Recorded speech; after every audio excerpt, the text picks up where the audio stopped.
ETF index mutual funds నేర్చుకుని stock మార్కెట్లో రాణించాలనుకుంటున్నారా? వెంటనే ఈ నెంబర్కి కాల్ చేయండి.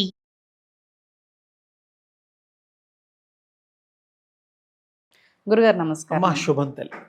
గురుగారు, ప్రతి ఒక్కరు కూడా శక్తిని ఎక్కువగా పూజ చేస్తూ ఉంటారు.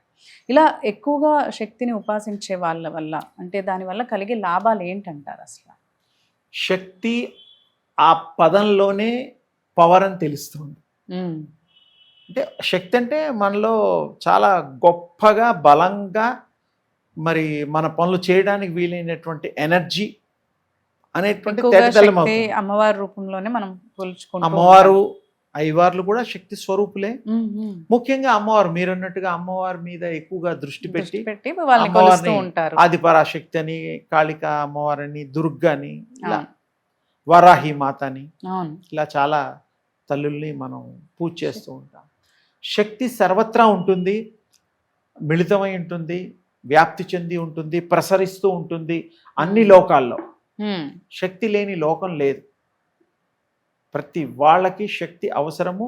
శక్తి ద్వారానే మనం మాట్లాడతాము, నడయాడుతాము, వింటాము, చూస్తాము. చివరికి తినడానికి కూడా శక్తే కావాలి, తప్పదు. అయితే ఆ శక్తి ఎక్కువగా ఉండడం వల్ల మన లాంగ్లివిటీ పెరుగుతుంది. మంచి చేయడానికి శక్తి అవసరం పడుతుంది. ఏజ్ను కూడా పక్కన పెట్టచ్చు. 70 ఏళ్ల వాడికి శక్తి లేకుండా వీక్ అయిపోయానండి, బలహీనుడిని అయిపోయాను అంటూ ఉంటారు. అవును, కొంతమంది ఎందుకు ఏజ్ అయిపోయిన వాళ్ళు ఎందుకు ఇప్పుడు యంగ్ గా ఉండే వాళ్ళు కూడా అంత ఓపిక లేదు, శక్తి లేదు అని అంటూ ఉంటారు. అందుకని శక్తి ఉపాసన కనుక చేస్తే వాళ్ళు శక్తి స్వరూపమై, శక్తిమయమై, వాళ్ళు ఎనర్జీకి మారుపేరుగా మిగిలి వాళ్ళు ఏమవుతారు? శక్తి ద్వారా అన్ని పనులు చేయగలుగుతారు. ఏజ్ వచ్చినా కూడా ఆ శక్తి ఏమి తగ్గదు.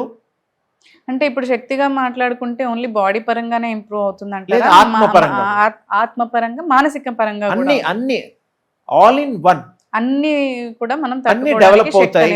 అన్ని డెవలప్ అవుతాయి. థాట్స్ బాగా ఆలోచించడానికి వీలవుతుంది, సరి అయిన నిర్ణయం తీసుకోవడానికి వీలవుతుంది, ఇతరులకి శక్తి ఇవ్వడానికి వీలవుతుంది. నేను ఒక ఉపాసన చేసిన వాడిని అనుకోండి, నాకు కొంత శక్తి సంపాదించాక కొంతమంది డబ్బు సంపాదించి ఇతరులకు ఇవ్వడానికి ఎంత వీలు కలుగుతుందో, కొంతమంది గురువులు వాళ్ళ శక్తి పాత ద్వారా శక్తి ఇవ్వడానికి వారికి ఆ యొక్క శక్తి కలిగి ఉంటారు.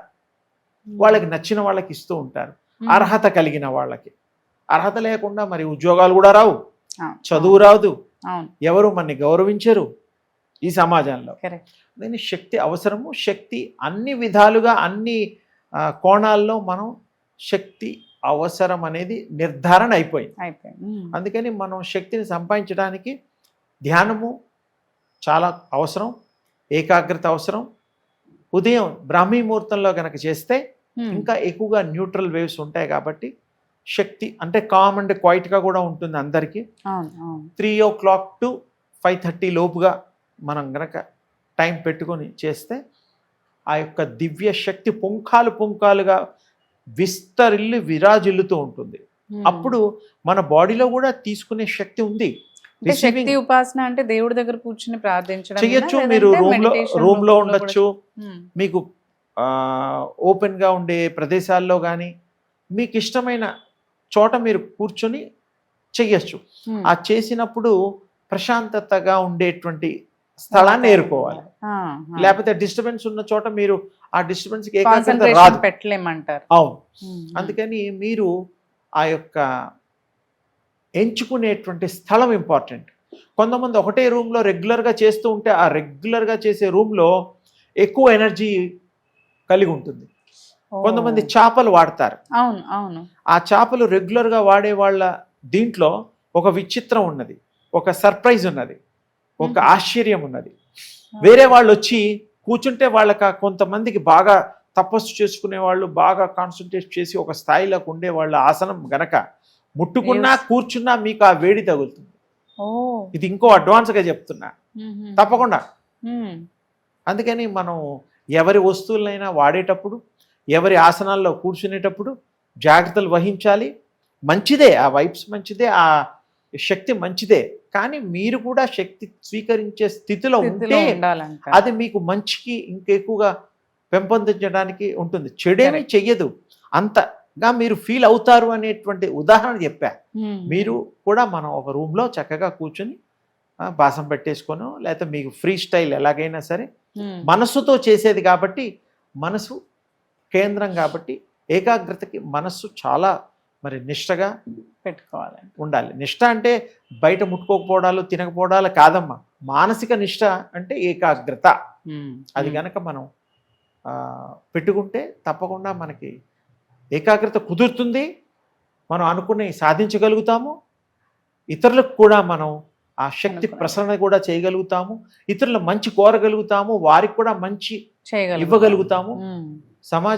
సమాజంలో అందరికీ మంచి కోరడానికి మంచి మనస్సు మనకి ఏర్పడుతుంది. మన ఆత్మ అంత గొప్ప ఆత్మగా కూడా తీర్చిదిద్దుకోవడానికి వీలవుతుంది. అందుకనే మరి ప్రత్యేగాత్మ అంటాం మనం వాటిని, భగవంతుడి యొక్క స్వరూపం అంటాం. కొంతమంది దేవుడురా నువ్వు అంటాం. దేవుడు అంటే ఈయన కాదు, దేవుడు లాంటి వాడు అయ్యాడయ్యా అని అర్థం. అంటే చేసే పనులు బట్టి, ఆలోచనలు బట్టి, భాష బట్టి ఇన్ని ఉంటాయి. అందుకని తప్పకుండా అందరూ ప్రయత్నం చేయొచ్చు, అందరూ సాధించవచ్చు, అందరూ వాటి యొక్క మరి లాభం అనే పదం కాదు కానీ వారు మంచిని పొందొచ్చు అంటారు.